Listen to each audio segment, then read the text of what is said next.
Hello, and welcome to another edition of The Complete Works. I am your host, Doug Hess. If you're tuning in to The Complete Works for the first time, we'd like to officially welcome you to The Complete Works. To give you a little bit of idea of what we do here on this podcast is we're going to discuss, or we do discuss, a specific movie from a film actor, actress, director, or composer's film history.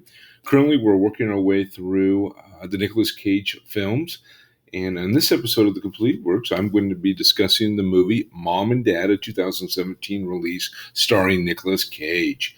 If you'd like to find out more information about the Complete Work podcast, all you have to do is go to film-book.com. Again, that's film-book.com by using the search term The Complete Works. You can also email us at podcast at film-book.com. Again, that is podcast at film-book.com with The Complete Works in the subject line. You can also say Mom and Dad because that's a particular issue or episode that we're working on.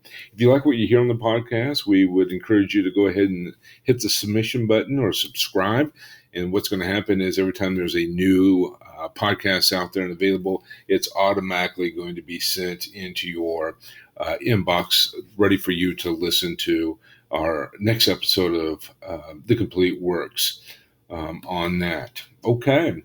So what we want to do is, like I said, we're going to be talking about the film Mom and Dad starring Nicolas Cage. And as we do on all of our podcasts, before we jump in and start talking about particular podcasts, we like to start off with a little trivia and talk a little bit how it did at the box office. We'll jump into the cast and we're going to do a summary of the film, and then we'll also listen to or talk a little bit about what the critics, and then finally I'll wrap it up and give you my 2 cents, if you will, my thoughts on the movie. So as we just jump right in here, we're going to talk a little bit about the trivia to start off with. Now, this is a film that Nicolas Cage said this had to be his favorite movie to do in the last 10 years. So that really says something about that. I think it also shows in the work. We'll talk a little bit more about what the critic says, my thoughts on it, but it really seemed to me to really show that this probably was a film that Nicolas Cage enjoyed doing. Now, John Waters named this film among his top 10 favorites that was released in 2018. Ironically, it shares a title with Mom and Dad from 1945, a film that Waters had previously cited as having a huge impact on his career. So I thought that was kind of interesting out there as well. This also is the second collaboration between Nicolas Cage and Brian Taylor. And a little information, obviously, we'll jump into this in more detail here in a few minutes, but it is filmed at 2 separate high schools in the Louisville, Kentucky area. So the student-teacher running scene was actually filmed at St. Xavier High School in Louisville, Kentucky, and the standardized testing scene was shot at DeSales High School in Louisville, Kentucky as well. This film first premiered at the Toronto Film Festival at 11:59 p.m. on September the 9th, 2017, and the film featured cameos from Grant Morrison and Bokeem Woodrum. Morris was a writer of Happy from 2017, which was adapted for television by Mom and Dad director Brian Taylor for 2017. In terms of that, so again, you might have heard me say a 2018 release date, but remember, we're talking about, John Waters' favorite films released in 2018, but it was filmed in 2017. So I just wanted to make sure everybody was on the same page and understood that as well. So what happened at the box office? From the research that I was able to do, it looks like it had an estimated $7 million budget. But unfortunately, it only collected about $165,962 at the box office. It had a running time of approximately 86 minutes in terms of that. So who were some of the other cast members besides Nicolas Cage? So Nicolas Cage plays Brent. Samelia Blair plays Kendall. Ann Winters plays Carly. Zachary Arthur is Josh. And Robert T. Cunningham plays Damon in the movie. So just a couple quick notes about some individuals that were in the movie, along with Nicolas Cage, who really stars in this movie. Some interesting side notes, if you will, for production. On February the 12th, 2016 is when Nicolas Cage was set to star in the film. And on June 22nd of 2016 is when Samuel Blair signed on as well to do the movie Mom and Dad. The primary photography began in July of 2016. And like I said, everything was shot on location in Louisville, Kentucky, in terms of that.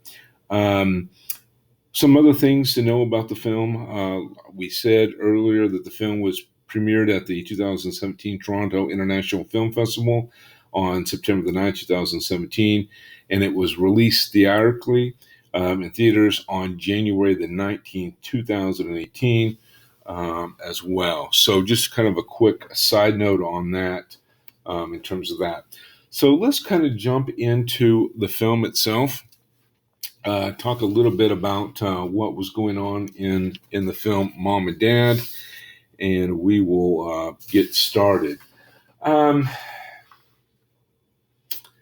As we mentioned, this was a film that Nicolas Cage really had a lot of fun with in terms of making, if you will. And think of this as more of an American horror / comedy regarding Mom and Dad in terms of that, or the name of the film being Mom and Dad in terms of that. So a couple of things to keep in mind.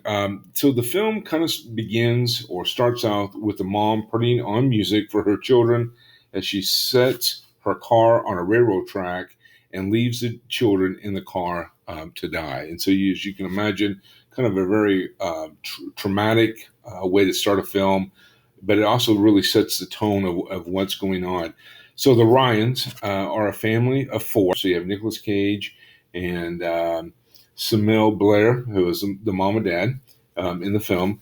And they have a strained relationship. Brent, Nicolas Cage, or the father in this, does not approve of his daughter Carly's new boyfriend, Damon, and Carly considers her mom, Kendall, out of touch. And so it really kind of sets the film. Hopefully, I think what the director was trying to do in this film was kind of set the mood of trying to be a typical normal family where mom and dad is out of touch, they're being overprotective, et cetera, et cetera, et cetera, where the kids believe that's exactly what's going on. Mom and dad are trying to be overprotective and really don't understand what is going on with the kids today in terms of that.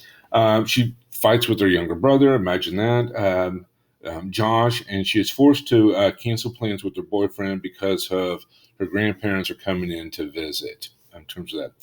So we fast forward a little bit and we have Carly here at school. An unexplained stat starts transmitting or sound or static, I should say, starts transmitting through the TV screens and the radios. And this seems this seems to affect the Ryan's housekeeper, who murders her own daughter in front of a terrified Josh, and a mob of parents rush to Carly's school in an effort to kill their children by means they can't really explain. So when I say that, I'm trying to write myself a little notes as I was watching the movie. Simply put, what happens is, so you have some static or some noise that's going through the television or radio, and it really turns the table to where it makes parents want to kill or try to kill only their own children. So just because they heard it and they see a child doesn't mean that they're actually going to go out and try to murder just any child. It's really focused only on their own children. So I want to keep that in mind in terms of that. And, as I was thinking of this movie after I saw it, and I was kind of thinking about some other things that some other movies. There's another movie that a couple that come to mind, and unfortunately I'm blanking out on the names of them. But I know there was one with plants a few years ago, instead of a static noise being transmitted through TV screens and radios, but it was with the winds, with the plants, and Um, oh, Wahlberg was in the movie, and unfortunately, I cannot think of it at the top of my head. I meant to write that down, and I have to apologize for having just kind of blanked out on that. Um, some other things. So we have we have the housekeeper. I should mention that Brent is a doctor, and so they have a housekeeper, and so their youngest Josh sees or experiences where the maid housekeeper, if you will, wants to murder her own daughter in front of the child. Obviously, as you can imagine, both Brent and Kendall um, actually have the same experience as well. But I don't want to jump into that just too quickly because I want to talk about something else that happens in the movie, which is Kendall, which is uh, Blair. She goes to the hospital to be present for her sister Jenny's baby. But as you can imagine, the static is transmitted in the hospital while Gina is giving birth, which then which causes her to try to attempt to kill her baby just after she's delivered the child. And it's Kendall who then protects her niece and keeps her sister from killing the child. Again, if you remember what I just said a few minutes ago, it's only with their child. So it's not like they were trying to kill any and all kids. It's only their own biological kids that they're trying to kill. That this hysteria or this static that is causing parents to kill their own children, not just children in general. So we want to keep that in mind, and that's why, even though Kendall tries to do something to her kids later on in the movie, that's why she's trying to protect her sister's child in terms of that. So upon seeing Carly at home with Damon, the hysteria overtakes Brent, Nicolas Cage in this case. So what you see is Nicolas Cage trying to knock out Damon, and he attacks Carly. So even though he hits Damon, the boyfriend, he's really trying to go after his daughter, Carly. And then, as you can imagine, mom gets home. Kendall, having been exposed to the static at the hospital, joins in Brent when they get home, and Carly and Josh then lock themselves in the basement. Brent and Kendall start using power tools and saws to get through the locks. Josh then pulls out Brent's gun and fires constantly through the door, wounding his mother. Kendall and Brent bond over their shared desire to kill their children, and they run a hose from the oven's gas pump to the basement in order to poison the kids. So really, kind of a sick, twisted plot here about trying to poison the kids. When Carly sees the gas, she rigs up a trap with matches at the door and hides with Josh in the ventilation system. Brent cuts the lock off and opens the door, igniting the gas and triggering an explosion that knocks both parents out. And it causes Damon, who is the boyfriend, to wake up because Brent had knocked him out previously. So then Damon helps Carly and Josh evade their parents, but Kendall wakes up, stabs him in the cheek, and knocks him out again.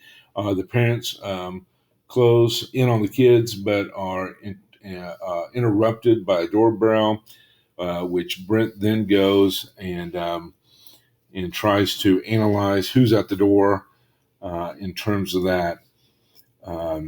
In terms of who's at the door, with regards to who's at the door. So their parents, Brent, parents had arrived for dinner.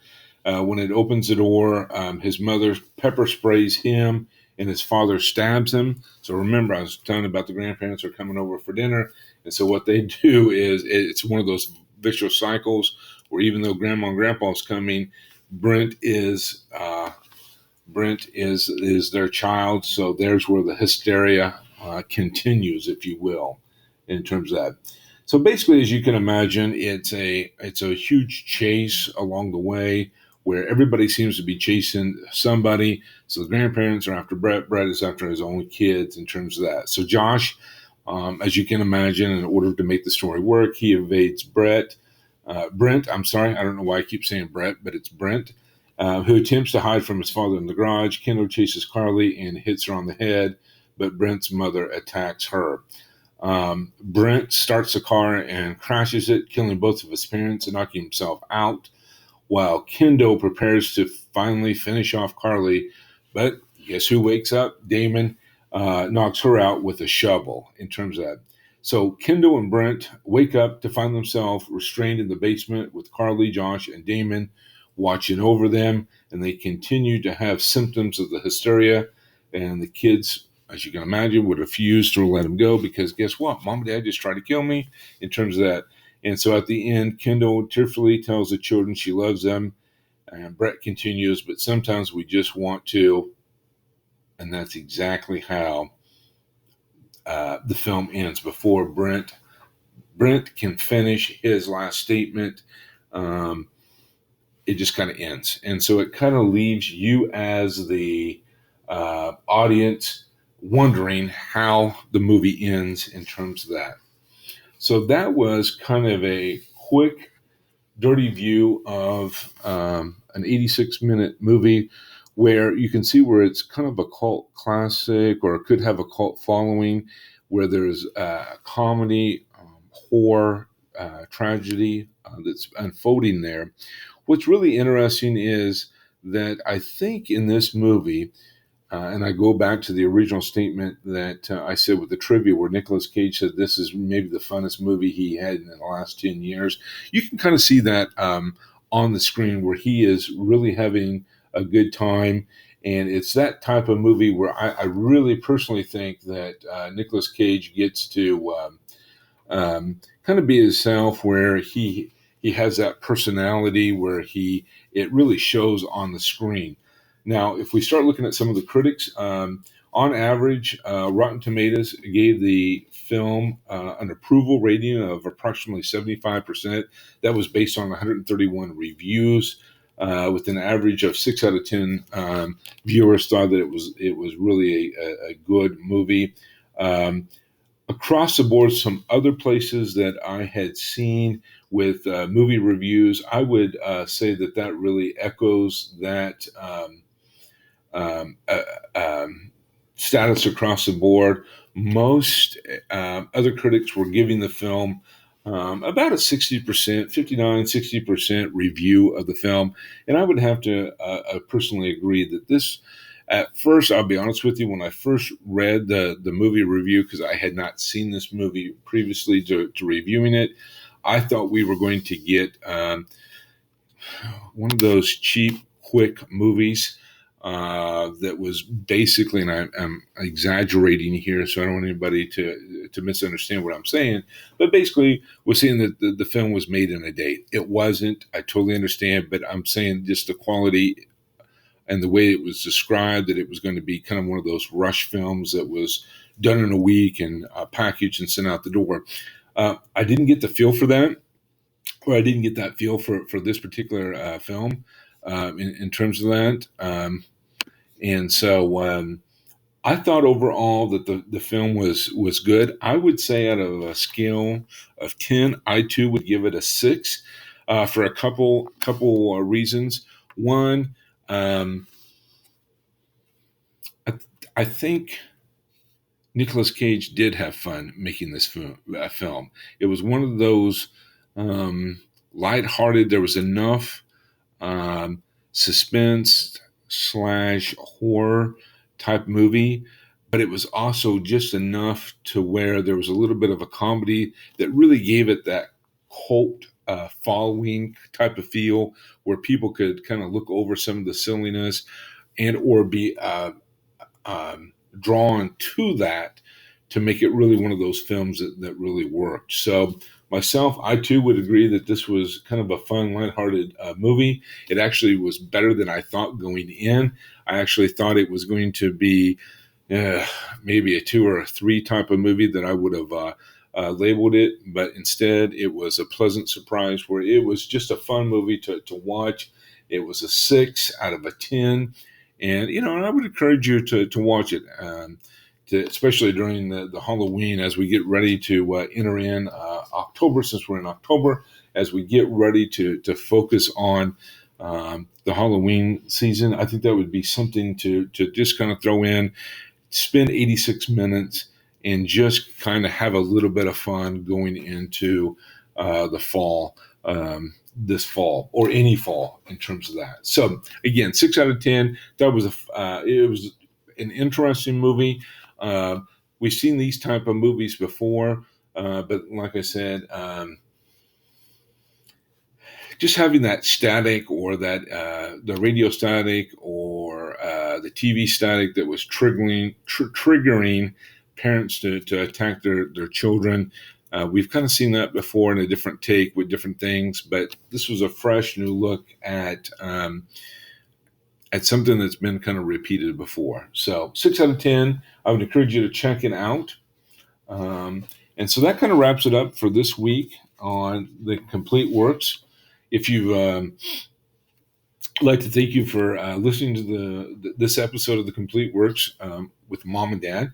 You can find more of our work on film-book.com. Again, that's film-book.com. Just search for Doug Hess or the Complete Works. You can also find me on Twitter at HessDoug14. Again, that's HessDoug14. If you listen to the podcast on iTunes or another podcast service, please rate and review the episode.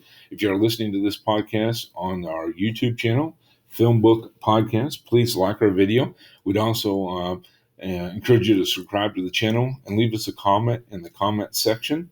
Tune in next time when I review and analyze the next Nicolas Cage film. I'd like to thank you for listening, and we hope to see you back again next week. Take care, everyone.